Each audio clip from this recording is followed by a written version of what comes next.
ዓለምን ያስደመመ የዘንድሮ ቁልቢ ገብርኤል የንግስ በዓል። ሰላም ጤና ይስጥልን ውድ የቻናሌ ተከታታዮች፣ ሚኪ ነኝ ከሚኪ ታቦር ኢንፎ።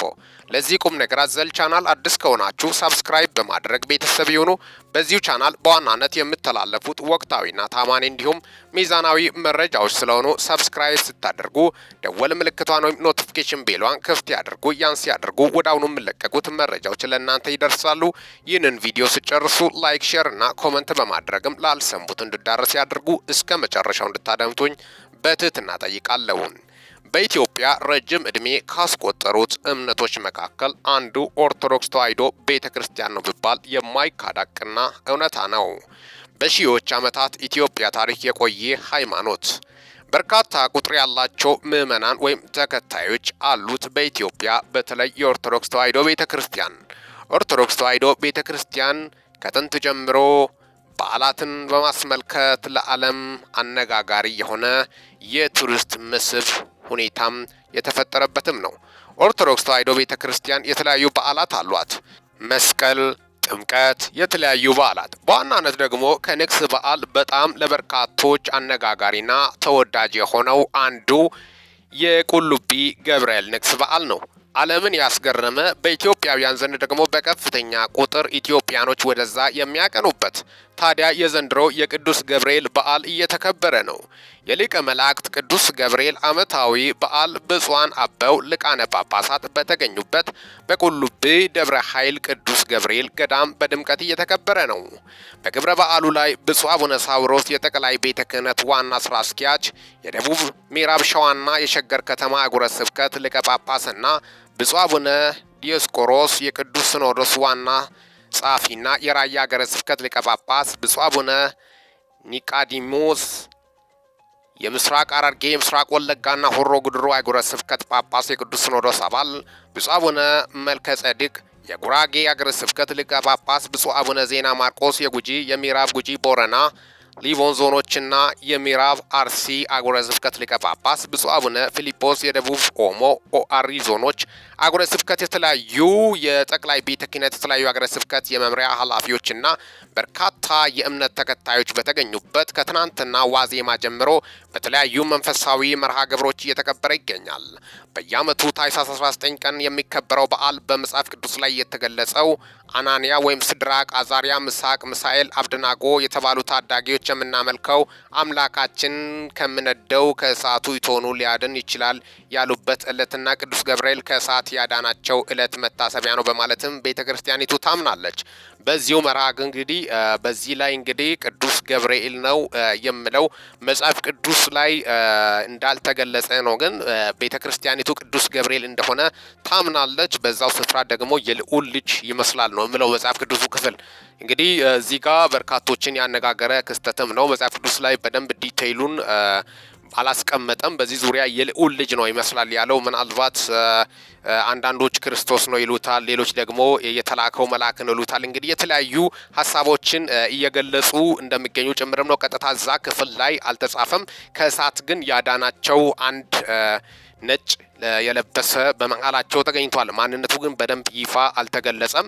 አጠቃላይ እንግዲህ ይህን በማስመልከት እንግዲህ ቤተ ክርስቲያኒቱ የምታምነው በዚህ እንደሆነም ነው። አጠቃላይ እንግዲህ በዚሁ ቁልቢ ገብርኤል አንድ ቱሪስት መስህብ ነው። በዚህ አጋጣሚ ደግሞ የድሬ ከንቲባ በጣም ሊመሰገኑ ይገባል። ውሃ፣ ዳቦ በማቃበል ሃይማኖት፣ ዘር፣ ብሔር ምንም ሳይገድባቸው በአንድነትና በህብረት የኢትዮጵያዊነት ስሜት በዚህ ስፍራ ደግሞ በከፍተኛ ሁኔታ ለቱሪስት መስህብ የሆነ ስፍራ እየሆነ መጥቷል። በተለይ ደግሞ በዚሁ ከፍተኛ የቱሪስት መስህብና የበርካቶች ትኩረት እየሳበ ያለው የዚህ ቁልቢ ገብርኤል ንግስ በዓልን በማስመልከት ከአመት ወደ አመት በርካታ ቁጥር ያላቸው ከተለያዩ የአገሪቱ ስፍራዎች ወደዛ ያቀናሉ። በተለይ የኦርቶዶክስ እምነት ተከታዮች አልፎም ደግሞ አሁን በቱሪስት መስህብ በርካታ ቁጥር ያላቸውም ለጉብኝት ይሄዳሉ። ምን ይመስላል ቁልቢ ገብርኤል ሲባል በርካቶቹ አያውቁትም፣ ያለ ማየትም ያቀኑታሉ።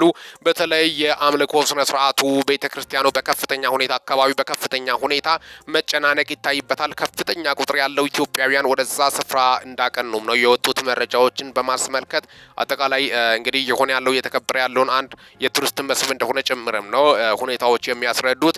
የዘንድሮ ቁልቢ ገብርኤል በዓል ንግስን በማስመልከት ልዩ እንደሆነና በደማቂ የተከበረ እንደሆነም ነው የተለያዩ ሃይማኖት ከተለያዩ ስፍራዎች በርካቶች ምናልባት ለወደፊቱ ነጮች በብዛት የሚመጡበትም ምናልባት የቱሪስት መስህብ ሊሆን ይችላል በሚልም ነው ኦርቶዶክስ ተዋሕዶ ቤተክርስቲያን በቱሪስት መስህብ ዙሪያ ከፍተኛ ሚና አስተዋጽኦ እያበረከተች እንደሆነም ነው በርካቶቹም እየገለጹ ያሉት። በተለይ በመስቀልና በጥምቀት የመሳሰሉት በዓላት ላይ በርካታ ቁጥር ያላቸው የውጭ ሀገር ተወላጆች ቱሪስቶች ወደ ኢትዮጵያ ያቀናሉ። በከፍተኛ ሁኔታ ኢትዮጵያን በማስተዋወቅ ረገድ እጅግ የጎላ ሚና እየተጫወተች እንደሆነ ጭምርም ነው። እንዳልኳችሁ ቀደምት በንጉሠ ነገሥት ዘመን ደግሞ ቤተክርስቲያኒቱ ጳጳሳት አማካሪ በመሆንም ደግሞም አልፎም በጦር አውዶች ላይ ከፍተኛ በተለይ በአድዋ ላይ የኦርቶዶክስ ቤተክርስቲያን የራሷን በተለይ ደግሞ ንጉሠ ነገሥት ጎን በመሆንም ሲያበረታታ የነበረች እንደሆነም ነው ታሪኮችና ሁኔታዎችም የሚያስረዱት። እንግዲህ የተለያዩ ጳጳሳት በአሁኑ ሰዓት ወደ ቁልቢ ገብርኤል ወደ ድሬ መስመር ነው እንግዲህ እንደምታወቁ ወደ ሀረር ድሬ አካባቢ ነው የሚገኘው መገኛው ቁልቢ ገብርኤል በከፍተኛ ሁኔታ በርካታ ቁጥር ያላቸው ከአመት ወደ አመት የሚሄዱበት ስፍራን በማስመልከትም ነው። አጠቃላይ በዚህ ዙሪያም በሀገራዊ ጉዳይ ላይም ህዝቡም ያለውን ነገር ማሰብ አንድነት ህብረትን ቢያጠናክር የተሻለ ይሆናል።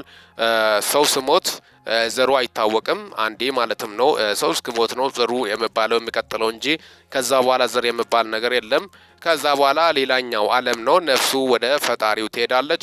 ከዛ በኋላ በምትጠየቀው ልክ ይጠየቃል። ስለዚህ የሰው ልጅ ዘሩ ሳይሆን ሰውነቱ ነው ዋናው። በቃ ሰው በመሆን ነው እግዚአብሔር ፊትም ያ ሰው ነው። በቃ አለቀ። ዘሩ ሳይሆን ዘሩ ስጋ የለበሰበትም ነው። የሰው ደግሞ ዋናው መገለጫ አጠቃላይ እንደምታወቀው ነው። ሰው ነፍስና መንፈስ ስጋ አለው። እንግዲህ ስጋ እንደ ድንኳን ነው፣ መለበሻ ነው። ሰው እንግዲህ ዘር የሚለው ድንኳንን ነው። ነፍስ ደግሞ ከፈጣሪ ነው፣ ፈጣሪ ነው የለገሰው ለሰው ልጅ። አጠቃላይ ያን በማስመልከትም ነው ፈጣሪ እፍ ብሎ ሰጠ፣ ከአፈር አበጀ የሰውን ልጅ። ግን በጣም የሚገርመው ግን ሰው ከአፈር ፈጠረ። ያው አፈሩ ስጋን ነው የሚገልጸው።